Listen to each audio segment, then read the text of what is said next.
Greetings, Audio Avengers. Welcome to the Marvelous TV Club, your headquarters for insightful and entertaining discussions of the latest episode of Marvel television. And what a latest episode it was. We had classic adventure thrills, big twists and turns, intimate conversations with psychiatrists. Last week on Storycast, we broke down how Moon Knight was dealing with the problems of blind faith. This episode takes us down a path of horror and chills and happy hippos. Who knows what is next in this series? But to break down this episode, we're assembling the character cast crew to talk about what happened to our characters, the most complicated romance on TV, and character tropes done right or wrong. I am your multi-hyphenate host, producer, editor, social media maven, and more, Marc Faletti. And as always, on Character Cast, I'm joined by the MCU's finest judges of character. First, Kristine Kippins. Hi, Kristine. Hey, Mark. Can I just say it was such a flex to have an episode on blind faith during Holy Week. Good job. Yeah, that was amazing. You texted us about that. I thought that was great. We didn't get any real negative social media reaction. I don't think we're big enough yet to draw that kind of hate. So maybe that's a good thing. Yep. I'm sure the Vatican is writing a very strongly worded letter. My mom will be very upset if that was true. And of course, second to none, Jesse Taylor. Hey, Jesse. Well, good evening, my friends. How's everybody doing tonight? How mad were you at Storycast for talking about blind faith on Easter weekend, Jesse? I mean, I did attend Catholic school for 12 years, and so I felt it was fitting, honestly. Amen. What's your favorite Catholic school memory, Jesse? Oh, man. Probably the time I got in a fight in church. Oh, yeah. Oh, did we talk about this one time on PonderVision? Jesse Louise Taylor. I did. Yeah, this is coming back to me now. Yeah, short version, because I remember this episode because I didn't use this kid's name, but then you used that one kid's name 50 times. Oh, yeah, I burned that kid Yeah. super bad, which we won't name again because I had to beep it out. Yeah, you went on Lexus, found his criminal history. You just read it on the podcast. Yeah, I was reading out social security numbers. I was doxing the hell out of this kid. No, I blocked all that. I had my editing skills and your appropriate guilting of me got us through that. It took some time, folks. Yeah. But yeah, that's right. I forgot you got in a fight in church. Yeah. Yeah. I won't recount the whole story now, but maybe it'll come up later. Well, look, I could dance around the subject, but I really want to get into our first section with you guys right now because I was not expecting the last 10 minutes of that episode to go the way that it did. So we're going to get into section one. What just happened to our characters? So, Kristine, I want you to take me back to the moment you watched Mark Spector wake up in a psych ward. What was your initial reaction and what did you think was happening at first? So let's just go back just a moment before we see Mark, before we even get to the ward itself. I was like, what is this aspect ratio? So the film came on and I was like, wait a second. Homeboy just got shot, his spirit went into this little blip, it was the fucking sunken place. And now I'm watching a video, and should I know this video? Because it feels so familiar. And even when they said Monteban, I was like, oh my God, that's an actor's name. And I should know this reference. And I'm so confused. And I know Mark and Jesse are going to tell me that this is a film that they've seen and I have not. And I'm like, what the fuck is happening? But I was like, but the aspect ratio was such a tell. I'm like, oh my God, I'm back in WandaVision. What is happening? And then it kept going and I'm like, this is like a ripoff of Indiana Jones, which honestly, most of the episode felt like a ripoff of Indiana Jones. And then as we started to see the characters and whatnot, and I'm listening to them and everything is just super white. And I'm like, is this the MCU? Are we a few years into the future? This seems so futuristic. What is this? And I'm noticing people and I'm seeing Donna and I'm like, okay. Yeah, Donna. Yeah. I was like, uh-oh. The bitch is back. And it felt like I was at the end of The Usual Suspects. I was like, it's all coming together, all Kaiser Soze. And like, now we're seeing how the story unfolded because it's all shit pulled from this room. And I'm hearing the bingo and I'm like, the bingo don't sound right. And then he said T something. And I'm like, T? There's no T in bingo. Like, what the fuck is happening? I was so confused. And I mean, I've kind of been confused this whole time, but then it was just like, you know, the question is, what just happened to our characters? And my answer is, I don't know what the fuck's going on. Like, I have no idea what the fuck is going on. At any point, did you think maybe everything we had just seen hadn't actually happened, like the whole 4 episodes? So here's the thing. Yes, however, I was like, this feels more fake to me than the other shit. Because I'm like, I'm in the MCU. The Moon Knight stuff seems real to me. Being in this psych ward felt like a bigger stretch. Mm-hmm. And then I was like, wow, Kippin, something is really wrong with you. That like you're far more comfortable in the fantasy, the potential fantasy, than you are seeing this man in a psych ward where everything else should make some sort of sense. But to me, it made less sense than everything that came before it. I think that says a lot more about me than it does about the show. So I think we talked about this the last time we were together, but initially watching the first couple of episodes of Moon Knight, I was wondering how much of it was happening and how much of it was in Marc's head, especially because so much of the first episode where we had Steven seemed to be he would fall asleep and then lead this entire other extra life. And you're like, is any of this actually happening? What's real? What's not? But they did something with the psych ward where I think for probably about 15 seconds, I was like, okay, is this how they're going to explain it? Is this what they're going to do? Then you start paying attention to the little details in the psych ward, like the piled up cupcake that people get, or the fact that they're handing out these the only real color in the place is like the bowls of something that they're doling out to people. I think it's jell-o. Yeah. And I don't know if you noticed, but did you see that one of the people in the psych ward was drawing a picture of Khonshu? Yes. Yeah. Mm-hmm. And then did you look at the bingo card, or did you get a chance to look at the promo image they put of the bingo card? I did the not. bingo card is fucked up. It's not, Layla didn't get bingo. Marc didn't get bingo. Of course she didn't get bingo. Yeah. But like there was no bingo on that card. And yet she took it from him and said, you won. I'm going to go turn it in. I'm going to go take the prize this time. And they announced her, I guess, as the winner. And that's when I was like, this is not right. Like they managed to take what would be kind of a normal reveal, i.e. this is all in his head, and then immediately signal that what's all in his head is this all being in his head. I just love that aspect of it. Yeah. You know what did it for me when I was like, this psych ward ain't it? Was all the sugar.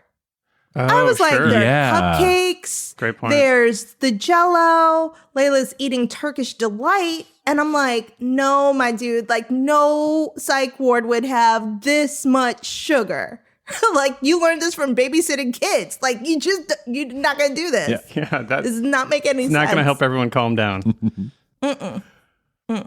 It was Donna that made me question whether everything we'd seen was real. Because why would Donna be in some kind of other reality that he would have been sent to, or the afterlife? I was like, Donna isn't dead. You know, I thought, okay, Steven's being shot. This is like some weird transition to the afterlife because they'd hinted at that in the first episode. And I thought, but why was Donna there? And then I was like, oh my God, the only reason Donna would be there is because none of this happened or has happened, or there's some sort of double reality happening where Marc is teleporting somewhere or whatever. There's like a multiverse thing. I went through this whole thing in like 30 seconds, and then the drawing Khonshu, and I was like, okay, we're good here. And then you're like, is Donna Mephisto?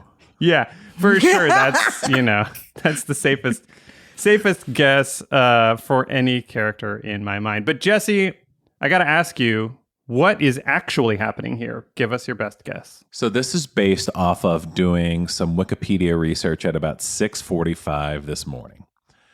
So It's the only time to be on Wikipedia. I know. Made some handy edits. There's just some new facts on Wikipedia. It's all good. So the hippo goddess that we saw at the end, her name is Tawaret. I don't know if that's exactly how you say it, but that's how I read it. And her background of her many names and many apparent abilities is that she has something to do with water and rebirth.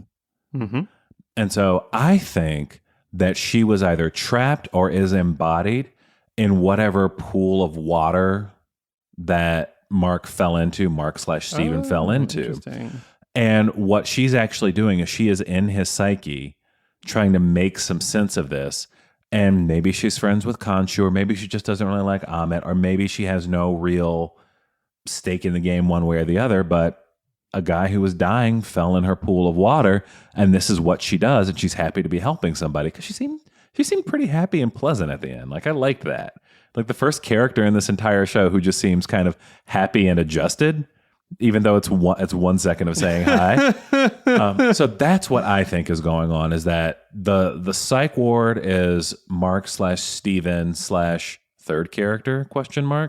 But the construct that he is using in connection with Tawaret to make sense of what is actually happening to him, and that I don't think we're going to come out of this him being healed, or him being a whole person. He might be resurrected, but I think that everything that's going on in terms of his having the multiple personalities, or having sort of the different identities going on in his head, I think that'll still be there, because I don't know that you can have a Moon Knight without that. But I think this is fully Tawaret setting up a construct so that his body can heal and he can come back to life.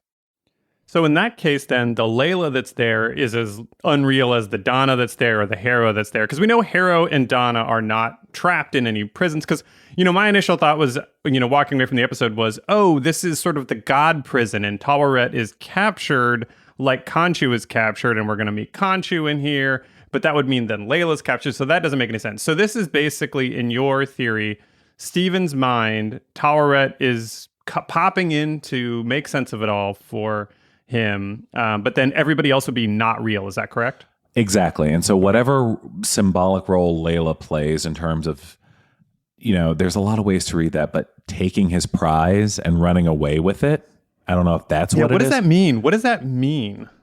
And she's done it before. Oh, what do you mean? So she said, I promise this time I'll split it with you. Oh. Yeah. So that meant that before she had taken his prize and not split it with him. Yeah. Is that something that we haven't seen? Like, you think something that's like in the backstory, Kristine? I have, child, I was like, they're in a psych ward. Layla saying crazy shit. That's fair, like, that's like just where I was with that moment. Mm-hmm. So I didn't really think of that moment being anything deeper. But, y'all run with that. So if Steven is fallen into a pool of magical water, then, because she is also, so Tawaret is also associated with childbirth, with protection, like a lot of gods. Children? What are children well, floating in when they are at their most protected? Sure. Yeah. When your water breaks, right? Tawaret's protection. All that amniotic fluid. I try, gods are such a tricky thing to try to read, because depending on which of the many thousands of years that they were worshipped that you pick, they can mean all kinds of different things. But that makes some sense. And like you said, Jesse, she did seem really happy to see him. It was nice to see like a well-adjusted Egyptian god, because they were all so haughty and detached in the fake news trial. It was good. I feel like her voice would have been welcome in that space. It's too bad she wasn't there. I love how y'all just assume she's well-adjusted just because she said hi. Like, I mean, that's a jump. I am making. That's a good point. I'm all about snap judgments. That's never turned out. Blind faith. Never turned out wrong. Yeah, but I love her though. I absolutely love her. You're right. It's true that sometimes the most boisterous and charismatic person, say, like on a podcast, could be completely unhinged. I mean, I'm not referring to anyone in specifically. But no, look, does anyone have any guesses as to how Marc or Steven, or both of them, will get out of this? Well, I have a different theory as to what's happening. Ooh, go ahead. That might answer that question. So There was one line that kept haunting me when I watched the episode and then rewatched it. Like the second Harrow said it, I was like, oh, this is the key to the episode. And it's when he quoted Hamlet and said, "The rest is silence." And I was just like, oh, there's something here. There is something here. And that quote, it's the last words that Hamlet says before he dies. Oh, wow. But he's struck with a poison foil, like sword. Mm-hmm. And he knows he's dying, and it is the longest fucking speech ever. He just keeps talking and talking and talking and talking and talking and talking. And he's like telling people what needs to be done after he dies. And I mean, the whole play is about him trying to figure out death, right? Sure. Yeah.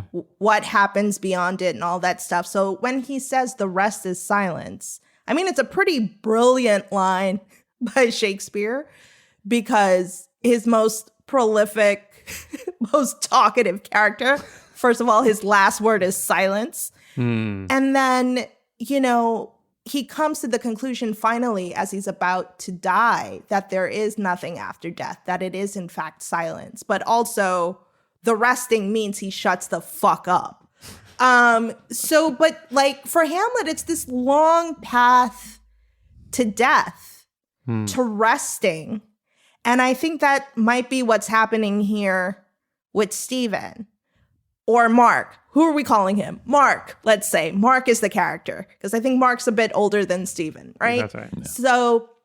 So we got the reference in the first episode, as you said, Marc, to him possibly, maybe, actually having died.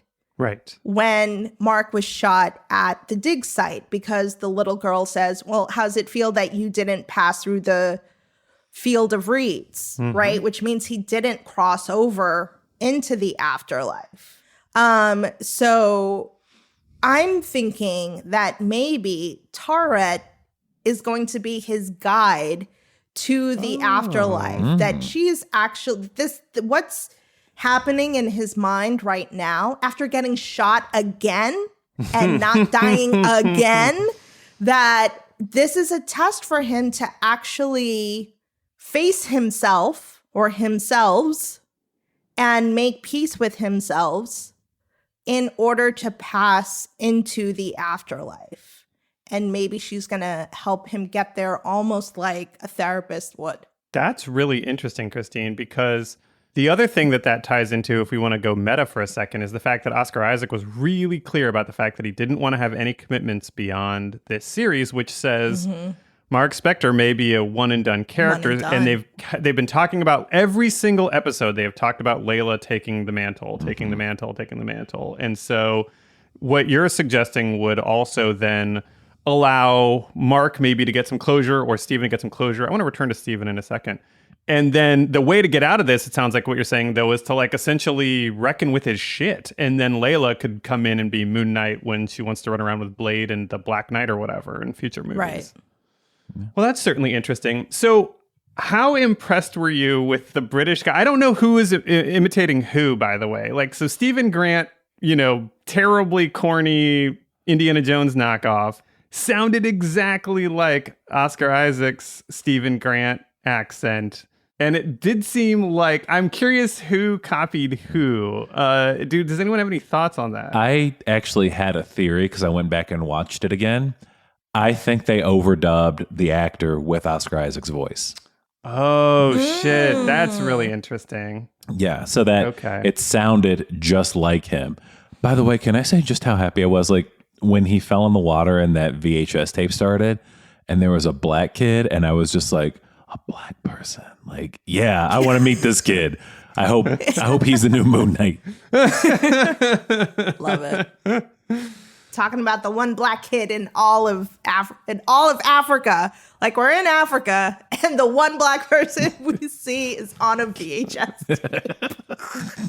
from like the 80s, I would guess. What era do you think that tape is from? That felt very much like an early 90s broadcast. Like a little bit, the angles made me think. Oh, that's generous. Yeah, like early Really? 90s. See, it felt so Captain Kangaroo to me for some reason. Like, It felt Like- Well, see, it felt like late Doctor 80s. Who to me, like the 60s, right? Like peak, like British, like it's cool to be like colonialist or whatever, you know? but it's so weird because I thought he was Australian when he first started speaking. And I was like, this accent is just weird.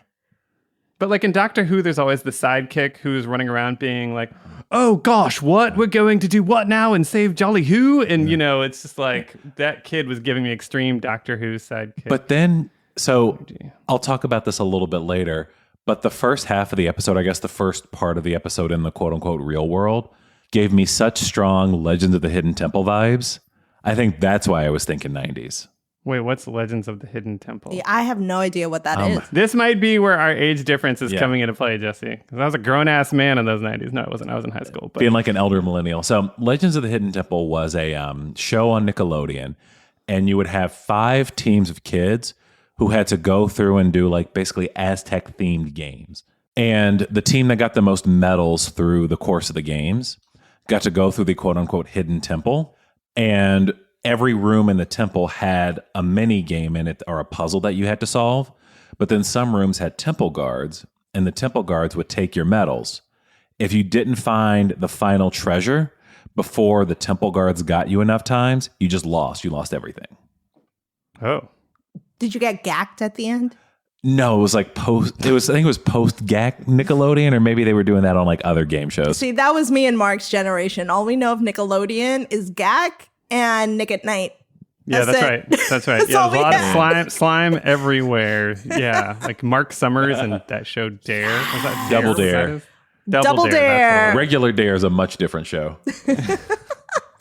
And it's also a song on the Transformers the movie soundtrack that I'm quite fond of. Nice. So listen, Jesse had mentioned the one black person in this entire show being on the TV, but like we don't really have a reference for him in Marc and Steven's adventures, right? But we've Right. got just about everyone else. But there's also one person that's missing from the psych ward, and that's Khonshu. Or is he in the psych ward? Like, what did y'all think about that? Did y'all see that Khonshu was missing or feel his presence? Or did you see him in someone else besides the hummingbird with Khonshu's head on it? So I thought maybe the entire psych ward was Khonshu, because I associate Khonshu and the Moon Knight armor with being white, bone white. The entire ward That's right. was bone white. They're trapped inside, I guess Steven at least, and maybe another personality, are trapped inside sarcophagi in that bone white ward, which is just full of rooms and twists and everything that has ever kind of existed in Mark's head. Also, it makes sense that in a Khonshu ward, Harrow would be there in some way. Because Harrow... 'Cause he's a former Avatar. Exactly. He's a former Avatar. So it makes sense. And Donna was too. Donna was like the most... No, wait, I'm just kidding. Stupid. We should actually just have an episode where we make up an entire run of Moon Knight for Kristine's benefit. Oh my God. Yeah, so we should be like, confused. yeah, so there's this manager of a gift shop, right? Yeah. And she's just really funny and pissed off at shoplifters. And she goes around and exacting It vengeance. was from 1987 to believe it. 1991. It lasted 46 issues. Frank Miller wrote it, so it was great. Really, really. I'd believe it in a heartbeat too. Hate you guys. So that's my We theory. try not to abuse our power. That's a really, really good theory, Jesse, that the Khonshu, right? We know Khonshu is all about healing and protecting Mark Spector, and obviously Taweret is a protection god too. So maybe there's an alliance there or some kind of thing. But yeah, it's like maybe the last residual energy of Khonshu, because we certainly felt his absence in Mark's vulnerability, or Steven's vulnerability, which we spent the majority of the episode with Steven in this case, where he was, generally pretty scared and running around and lots of actually, interesting horror things. And the other thing You know, Kristine, one of the things I did want to bug you about was like, did you get Game of Thrones lighting vibes in the first like 30 minutes of the episode where it was like super dark and hard to see everything? So definitely, like I put the brightness up on my laptop really, really, really high. And then when I did the rewatch, as I usually do, like I literally wake up, roll over and log on to Disney Plus and watch the episode before I even leave bed. And then in the evening, I'll watch it on my television. And with the TV, I was just like, I can't see shit. It was really tough. But I think the reason they did that was to have that contrast with the bone white psych ward, which does speak to the importance of that brightness. So, Jesse, I kind of dig this theory. That's really cool. I'll take it. Yeah. All right. Well, I'd like to move us into section 2 of our character cast, which is what I'm calling TV's most complicated romance. There's a lot going on with Marc, Layla, and Steven, and calling it unusual would be a bit of an understatement. So we can break all this down and talk about it, but I want to do it by putting ourselves in their shoes. Now, I know I'm talking to a couple of brilliant lawyer type folks here, so I want to make sure that my assumptions and the questions are heard, because we can take them in a lot of different directions after that. But I want to start with you, Kristine. Let's say your hottest, but also your most toxic ex comes back into your life, magically possessed most of the time, by a kinder soul. Could you fall for that person again? Of course I could, because I'm a fucking idiot. So, like, yeah. But just because I fall for them doesn't mean that I would trust them or that I would be with them. Oh. Right? Okay.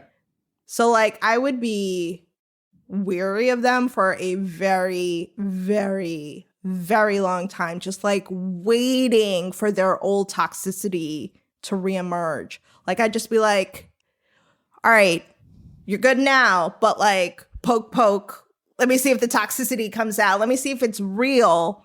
Let me see if you actually are this kind, loving, generous person.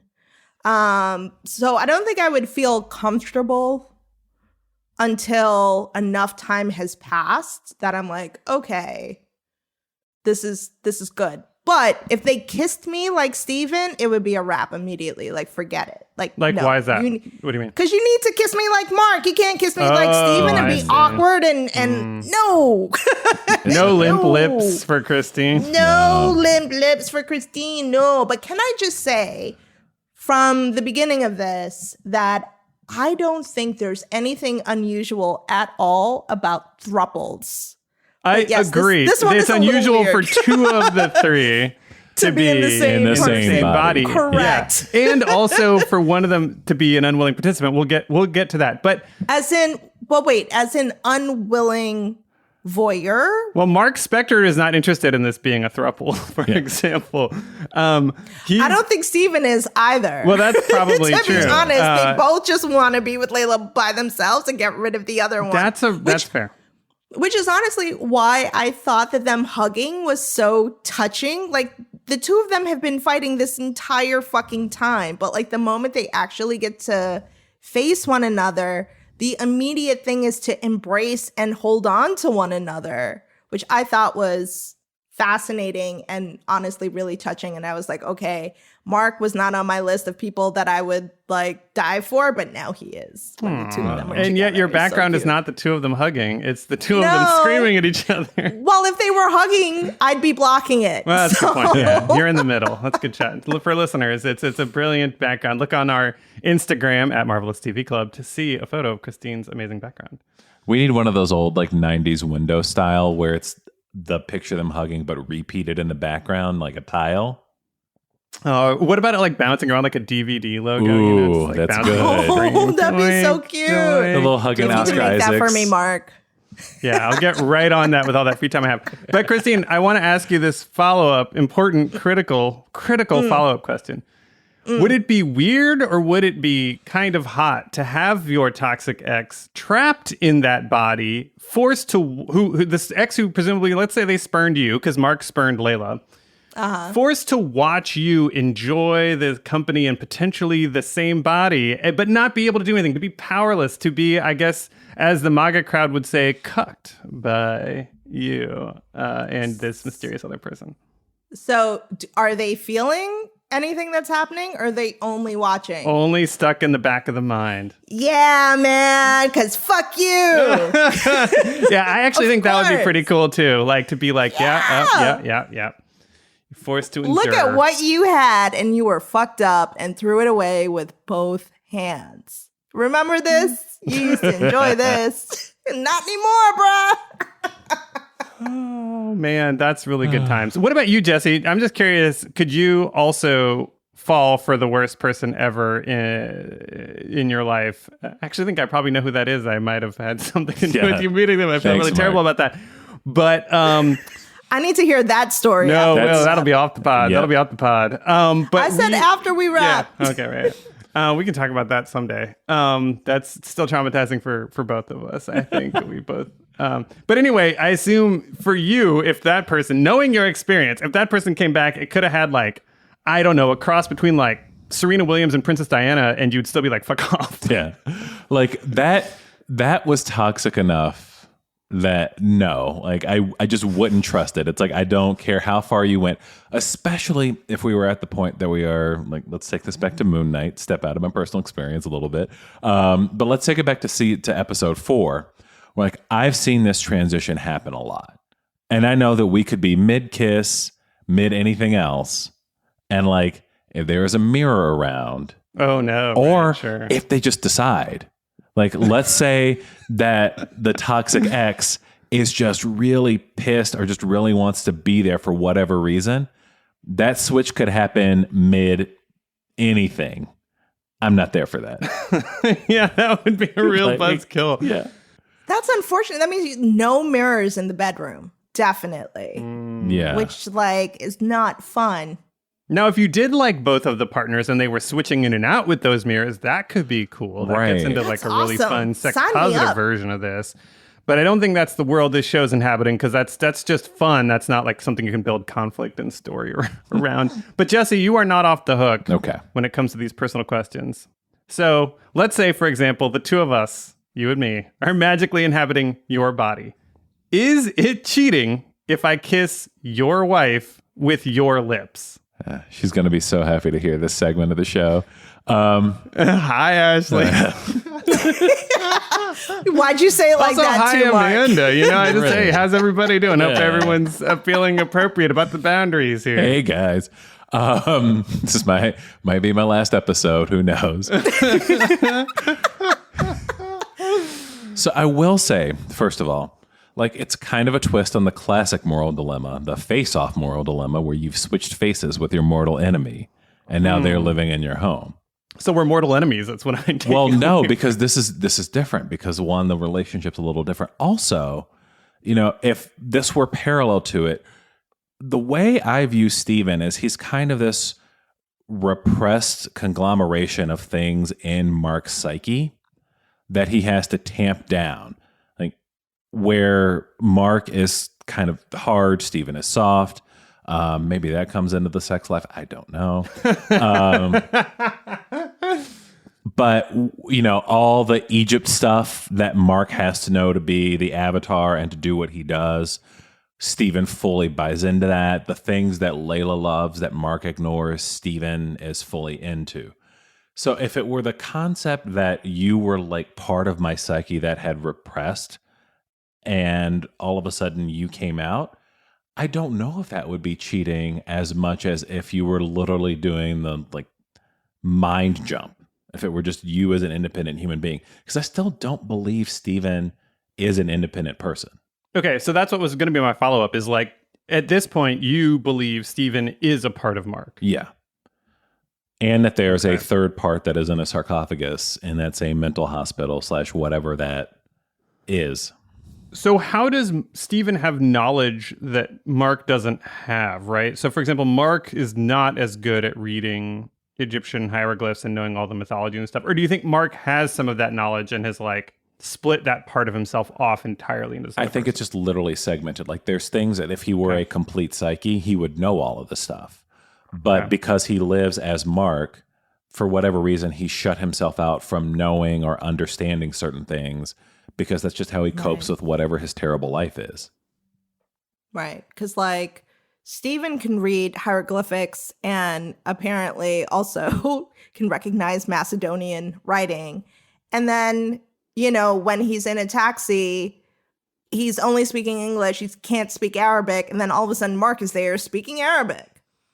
Your taxi comment reminds me, though, Kristine, that there is the potential for a third person Correct. being involved here. I wonder Not if that potential. There is a There is definitely a third third person. So if it's not a thruple, what's a quadruple? What do we? That sounds right. Quadruple. Quadruple. Because quadruple sounds like too a close to quadruple. Party. Yeah, it's an orgy. I guess it's just. Yeah. But I wonder if that person will be crucial to them getting out of the psych ward to like sort of take us back to section 1 and make a mess of my very clean structural outline and just shit all over my structure here. Every category is a miscellaneous category. God Faletti. damn it! I quit. Sorry to tell you. No, but I think that part of the getting out means you have to confront that third sarcophagus.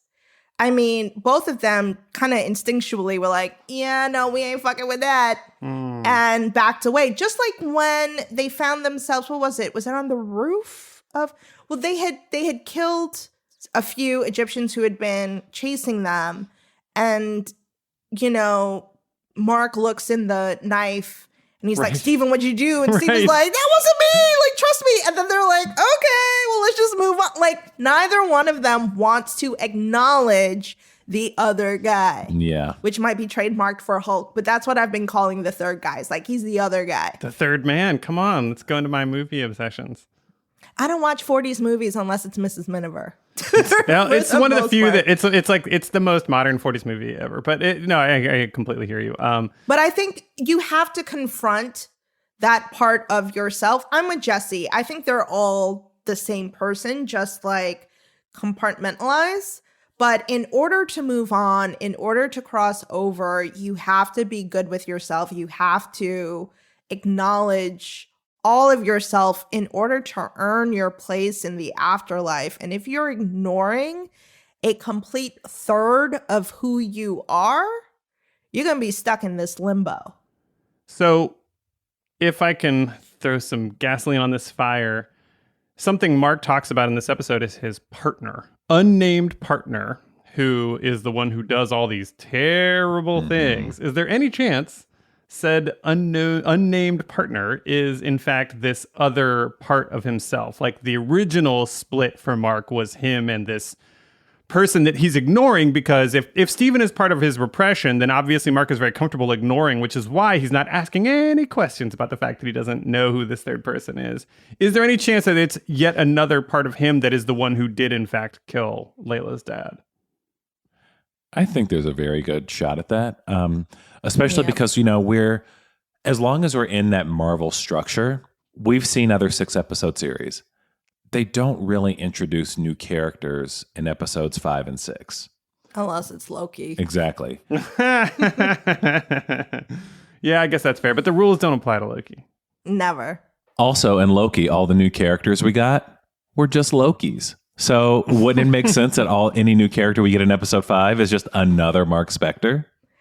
We had a whole king. What are you talking about? We had a whole king in the very last episode. That's true. Yeah. Yeah. Who, in theory, was going to matter in Marvel stuff, but we have heard hide nor hair of him since. Quick aside, do you think we'll see Kang in Multiverse of Madness? Kristine, yes or no? Yes. But maybe not that king. A king. Jesse, will we see Kang? Yes. I think we get Kang, and we get Kang full comic book costume Kang. Purple mask, weird green purplish helmet. Mm-hmm. Or is it a mask, or is that his actual face? I think it's his actual face. I think it's his actual face. Yeah, like in the comics, he does not have handsome man face. Right. He's just wearing like a weird futuristic baby bonnet, because that's terrifying. It's really all they could draw in the 60s, so. I don't know about that. I mean, Jack Kirby was pretty good, man. Your hottest take ever might be Jack Kirby sucks, which is what I just took away from Jack Kirby could draw baby bonnets, and that's about it. That's oh my god, man! Get think me of off all this those. podcast. Yeah, exactly. Yeah, sorry, Kristine. Sorry, we're nerding out. No, I just don't need to be associated with any Jack Kirby slander. Thank you very much. Yeah, you know, I just for a guy whose favorite character is the Fantastic Four, it's a hell of a flex, Jesse. let's talk about our final section. I want to dig into some stuff that is a little more traditional, right? So I give this show a ton of credit for the fact that romance is unusual, right? That there is some possibility that there's either a magical, split of this body, or just that there's some sort of extra intense version of dissociative identity disorder going on. And either way, Layla's having to navigate some very interesting waters, and the jealousy stuff was really sort of sad and funny. And, Marc being like, I will throw us off a cliff. That was all really interesting stuff. I felt like, okay, this is really original, especially, Kristine, as you pointed out, like in the context of like extremely tropey Indiana Jones stuff. So there are some bits of that it's time to dig into in section 3, which I'm calling character tropes done right or wrong. So we get a handful of like really standard shit that happens. So Kristine, towards the end, we got the sort of quote unquote bad guys are coming, but I'm not running away until you tell me the truth.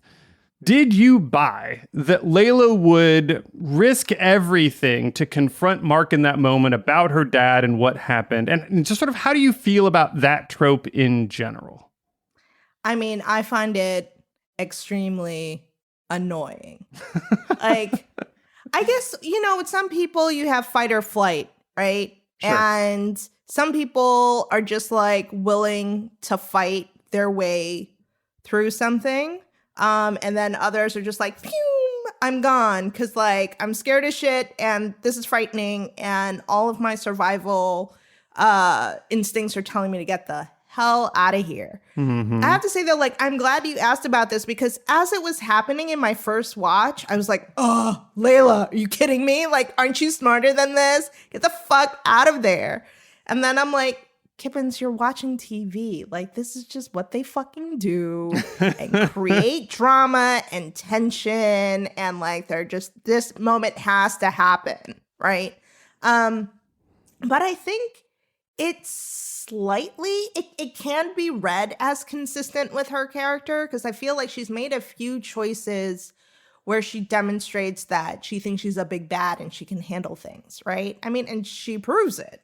I still always come back to if Marc wanted to divorce her, why fly all the way to England to serve him with the papers? Like, you don't have to do that. But she wanted that confrontation. She wanted to find him. She wanted that closure. No, he's all right. Breakup sex. She wanted the breakup sex. There's also that because I assume it would be good. Oscar Isaac, it's your boy. I mean, daddy. Just no. No. No. And listen, this woman has never shied away from a fight, ever. Even in this episode, she frequently goes out on a limb to save Steven.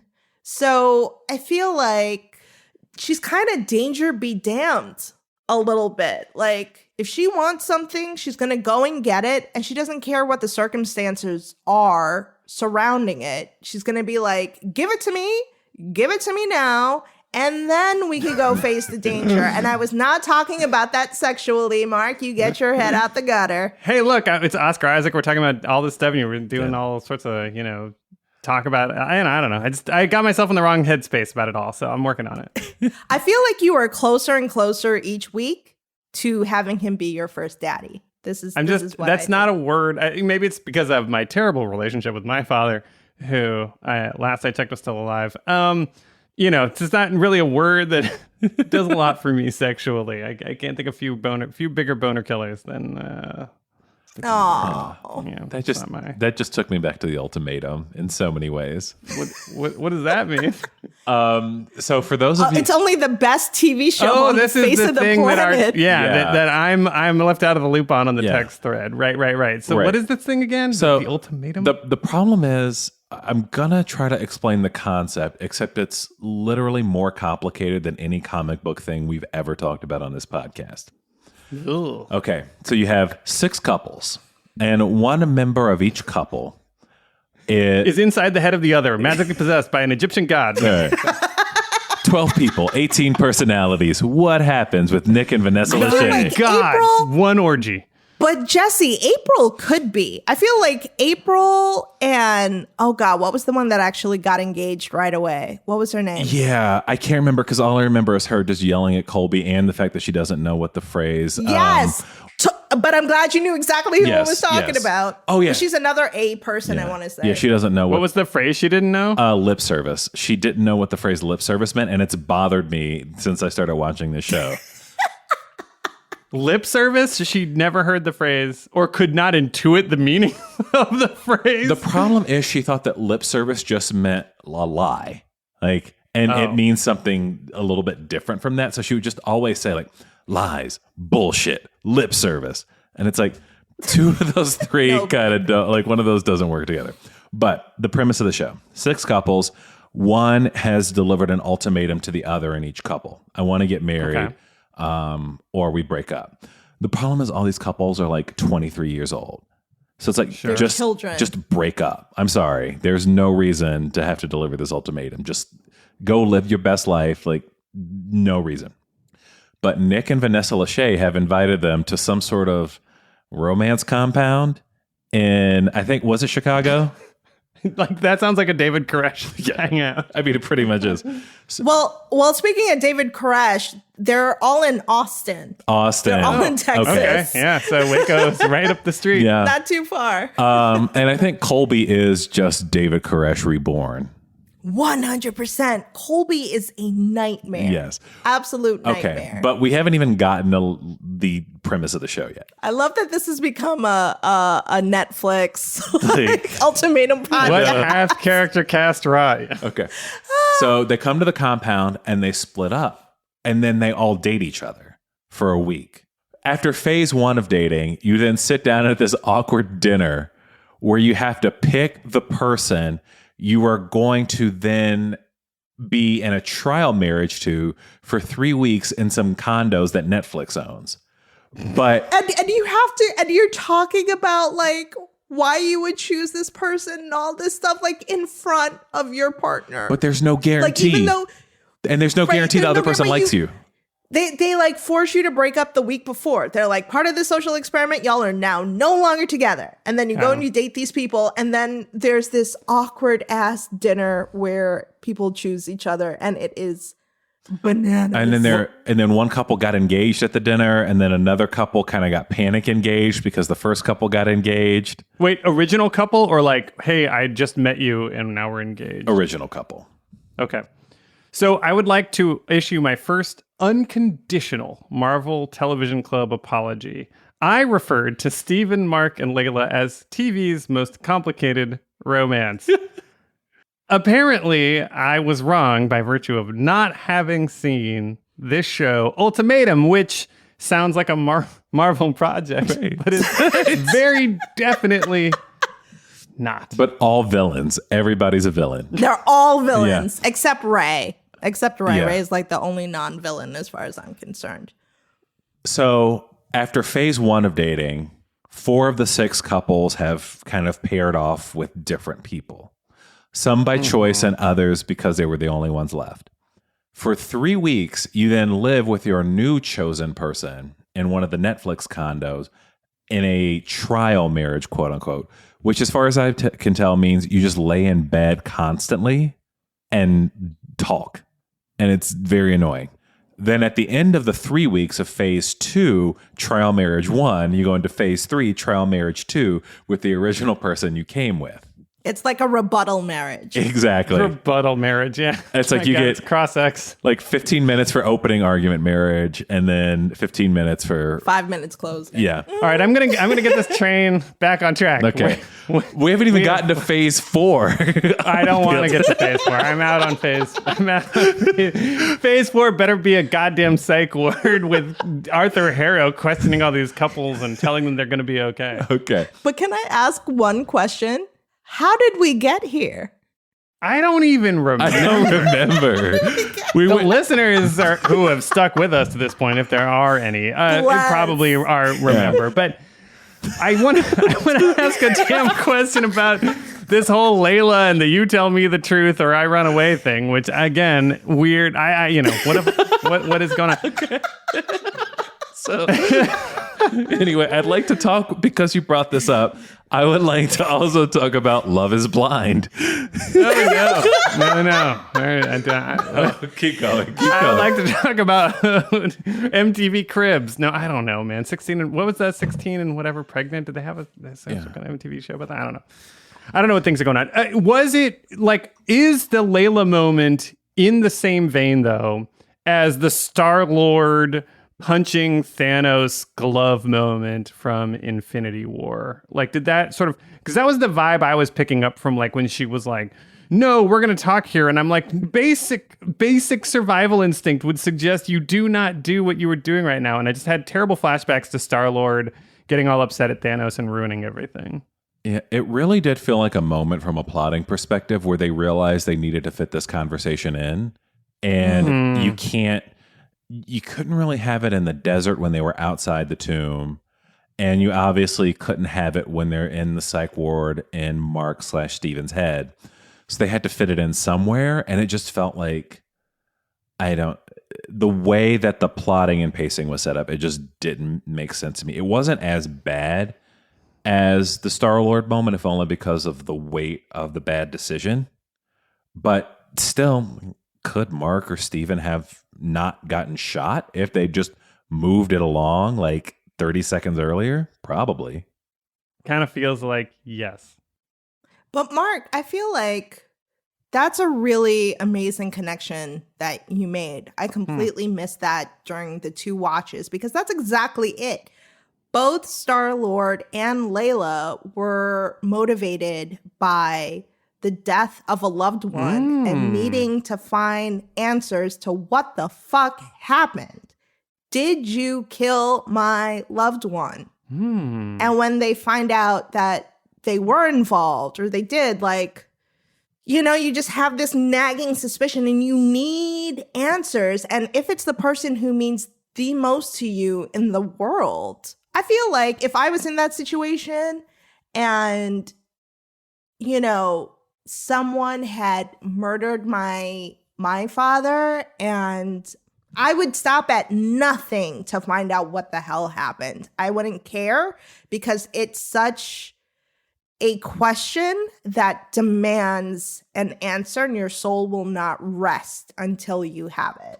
That's really much more interesting than I had given any thought to that. And that, because I'm kind of a Star-Lord apologist in that moment, not a Chris Pratt apologist for anything Chris Pratt has ever said or done, but for Star-Lord in that moment, for the reason that you say, which is like the not knowing would kill you if it was like the person that matters most, as you say. And so that does actually now make me, in retrospect, feel even better about that Layla moment. That makes sense to me. Jesse, before that moment, though, Steven and Layla encountered a maze, and they solved it with, how should I say, some creative deductive leaps via, I don't know, an Eye of Horus diagram and some talk about tongues. Did any of that, like, hey, let's sort of solve it with the quote-unquote leaps of logic using a scrap of information and then make wild leaps thing, did that work for you, and how do you feel about that trope in general? I will say that what made me actually feel better about it was the VHS tape in the psych ward. And here's why. Because in that kind of movie, that's exactly how you would solve things. You would just have somebody with knowledge who would just know that A plus lemon equals tongue. And then that would be the solution of the problem. And so that saved it for me, because a lot of what we got before that moment was that just, you know, kind of, for some reason, Steven gets it. And no matter how much knowledge he has, it just didn't make any sense that he would figure it out that quickly. They didn't even add in a little bit of a delay edit so that, you know, it would be like, okay, he thought about it for 15, 20 minutes. Then we come back to them and he has the aha moment. It just kind of happened in the moment.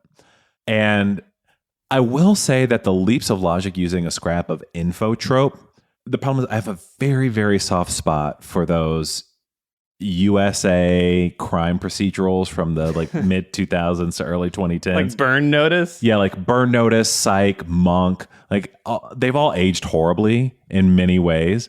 But it was the same exact character in every show, which is just somebody who, through powers of keen observation, noticed something that nobody else could.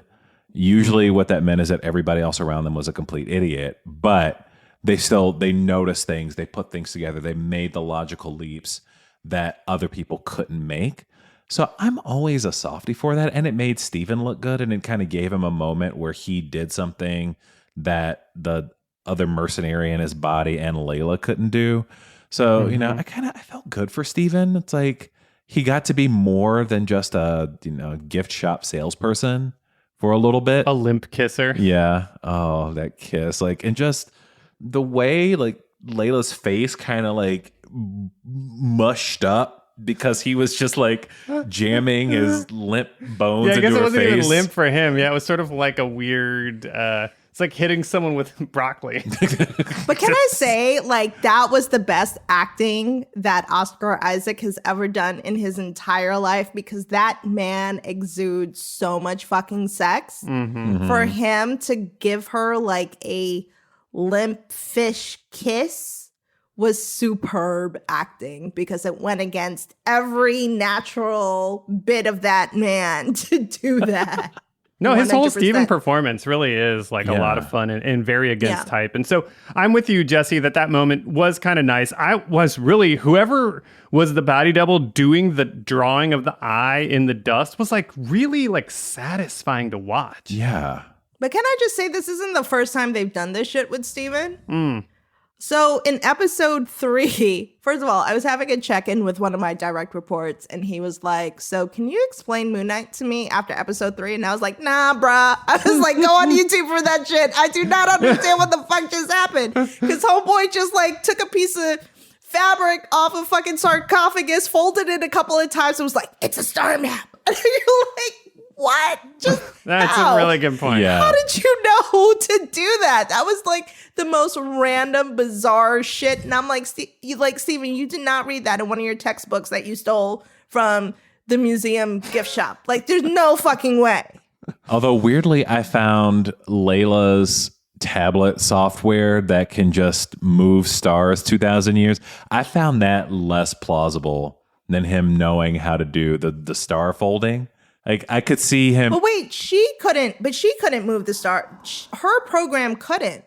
So that was the problem, because Steven was like, yeah, the stars Oh, you're move. right. So that's when Khonshu had to be like, with the whole light show. And then get put in prison. Yeah, sometime we need to do like a whole ranking of like craziest shit a regular person like any one of us living in the MC would see. Like, is it the celestial popping out? Is it the stars spinning like freaking neon signs in the 80s? Like, what? I don't even know if you would just be like, whatever is going on. I mean, my life means nothing in the context of these immortal beings and their struggles. Like, what do you think MCU Twitter is like?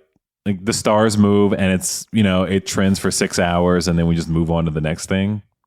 Definitely a lot of actualing at the gods for their ableism and whatnot, which is not necessarily wrong.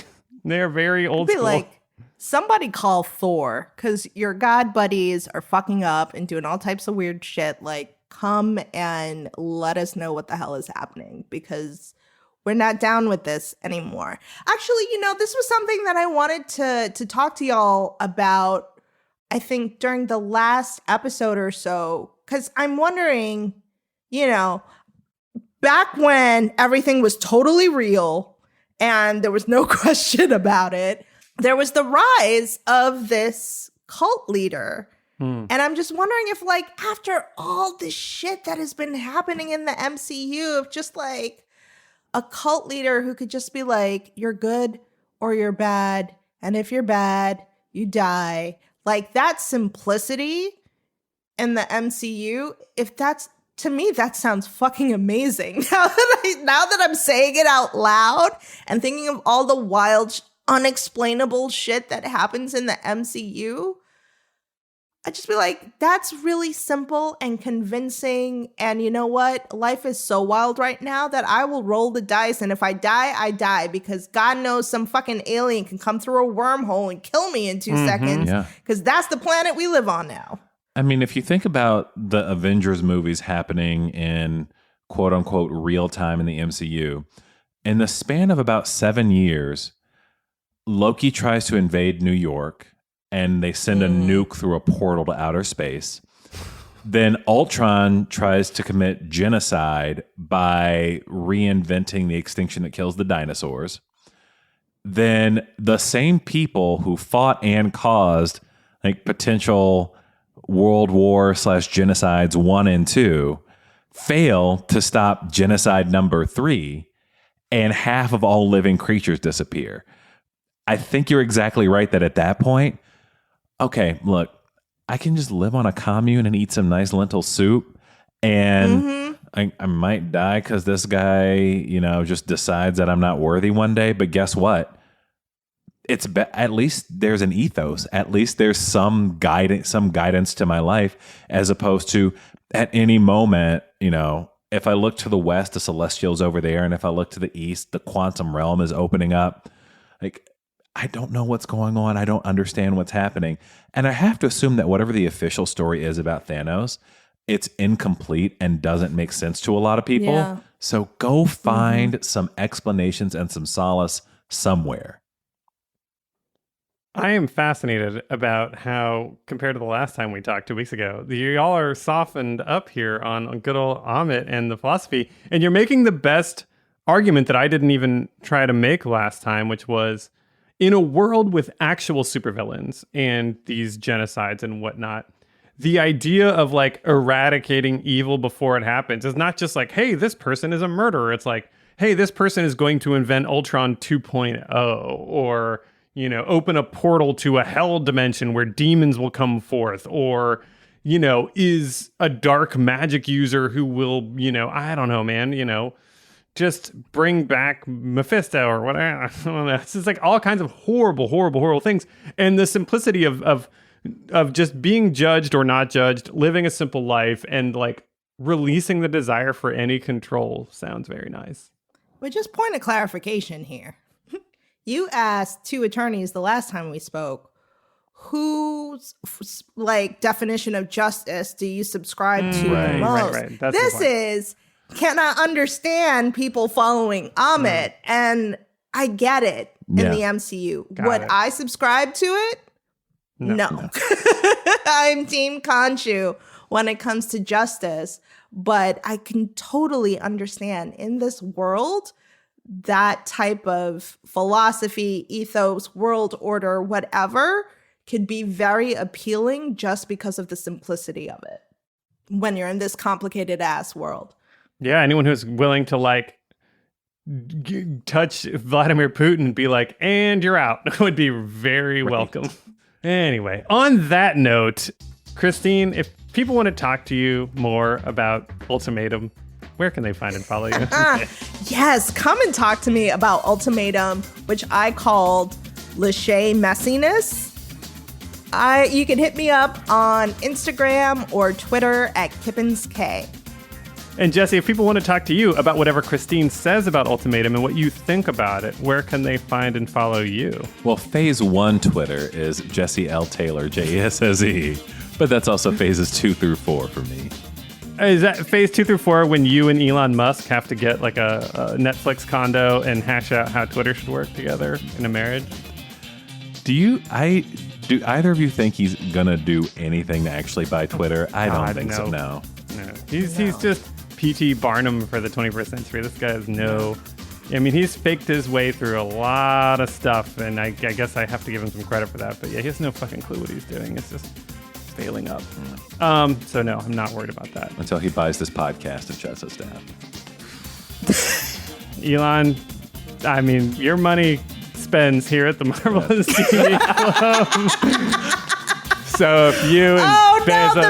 the man gets it's a store and he sells us out, Jesse. Speaking oh of, my God. Preview opening for Latchkey this week. So take a look at us on Instagram at Shop Latchkey, and then look next week for the online store for those of you that are not in Philly, which is most of the people who listen to this podcast. We're going to have hundreds of new things available and a whole bunch of stuff being updated next week. So check that stuff out. And in the meantime, of course, you can find and follow me on Twitter at Marc Faletti. That's Marc with a C, Faletti. You can find and follow me on the Marvelous TV Club Facebook page, Instagram page, Twitter page, all at Marvelous TV Club. All right, legendary listeners, that is our show for today. If you would like to leave us a 5-star review, that would be amazing. It helps us rise in the search rankings and means so very much to us. All right, gang, let's, hang out in the psych ward and win some fake bingo, shall we? Let's watch The Ultimatum together in the psych ward. Is it as cool as Tomb Buster? No, I think Tomb Buster would make a better drinking game. It definitely would. And just the sheer amount of sugar that we would be eating, Tomb Buster might be better. Fire up the so good. VCR, Jesse. Here we go.